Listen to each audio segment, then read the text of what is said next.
Good morning. It's Saturday morning, and it's February the 4th, 2023, and it's a pleasure to be able to share some thoughts with you from Scriptures today. I'm Pastor Mike Custer, the pastor of Bible Baptist Church in Grand Forks, North Dakota, and this morning we're going to read Psalm 5, verse 7 for our morning devotion today. Psalm 5:7 says this, "But as for me, I will come into thy house in the multitude of thy mercy, and in thy fear will I worship toward thy holy temple." And the "but as for me" is a contrast to verse 6, which talks about the bloody and deceitful man, the one who's trying to make a show of spirituality but isn't really genuine in his approach to God. He's not humble. And the Bible says, "As for me, I will come into thy house in the multitude of thy mercy, and in thy fear will I worship toward thy holy temple." And here is the humility that God expects to see in us, that we would come before God in fear and reverence and only on the basis of his mercies. That's the only way that we are fit to come before God, is on the basis of his mercy.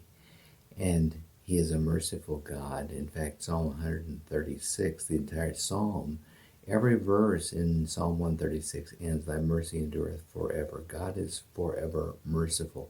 And there are those who can exhaust God's mercy so that he will no longer show mercy to them, but he's still a merciful God.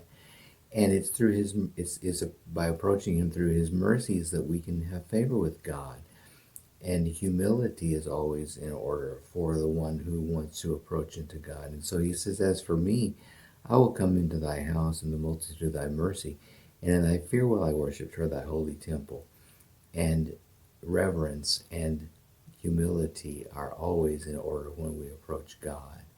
There's no place for pride, because we don't deserve anything good from God. We only deserve judgment, because we're all sinners and we all fall woefully short of the expectations that God would have for sinlessness. And although some people consider themselves to be pretty good, they're not. And they cannot hope to even begin to measure up to the holiness of God, which is what he expects for human beings. And only through his imputed righteousness, only through the righteousness of Christ, when we're clothed with his righteousness, can we please him. And what a blessing that we can rely upon his mercifulness and his grace and his love and compassion toward us. Don't be proud before God.